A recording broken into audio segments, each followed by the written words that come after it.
So, I have a confession to make. For years now, I've been teaching this class called Masterpieces of World Literature. But I have never finished reading one of the true masterpieces of world literature, the one many consider the single greatest novel ever written, Don Quixote by Miguel de Cervantes.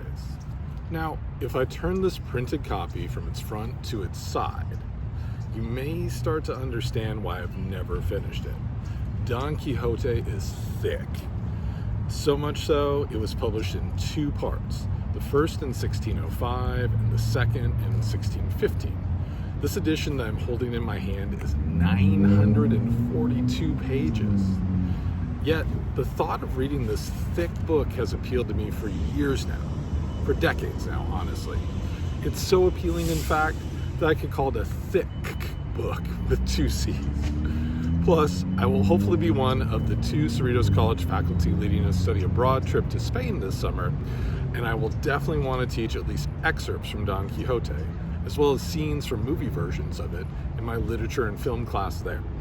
So, I've decided to create a reading plan for Don Quixote for myself that will have a handful of crucial components. For example, like you all have done for different great books this semester, I'm going to conduct research to better understand the cultural, historical, and/or literary context of this masterpiece. And I'm going to ask inquiry questions that will serve as the starting points for the investigations that I will conduct into it. The heart of my reading plan, though, will be identifying significant challenges commonly encountered by modern readings of this masterpiece, as well as strategies that I plan to use to overcome them. At least one strategy for overcoming each challenge. For example, Cervantes' novel has an episodic structure that can make it difficult to tell which scenes are essential to understanding its central storyline about the Spanish hidalgo Alonso Quijano of La Mancha, who, driven mad by his obsessive reading of fantasy tales of chivalry, decides to venture out into the real world as an anachronistic knight-errant called Don Quixote. My first strategy for attempting to overcome that challenge has been reading graphic novelizations.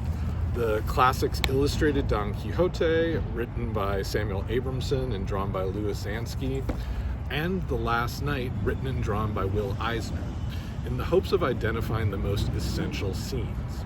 My operating assumption is that any scene from Don Quixote that is included in both these graphic novelizations must be significant to understanding the central storyline of the novel. So that's a little bit of my reading plan for this masterpiece of world literature that I want to read on my own. For your final paper for English 248A, you'll be preparing a similar reading plan for one masterpiece that you still want to read on your own after our semester together ends. You're free to choose any masterpiece of world literature that was written before the year 1700 CE, like Don Quixote was, that you have not been assigned to read this semester. So, for our last class discussion for our Masterpieces of World Literature class this semester, let's brainstorm a list of great texts written before the year 1700 CE that you might still want to read after our English 248A class ends. I look forward to reading your responses. Oh, P.S. If you're interested in learning about our Cerritos College study abroad trip to Spain this summer, you can find more information at www.cerritos.edu/studyabroad.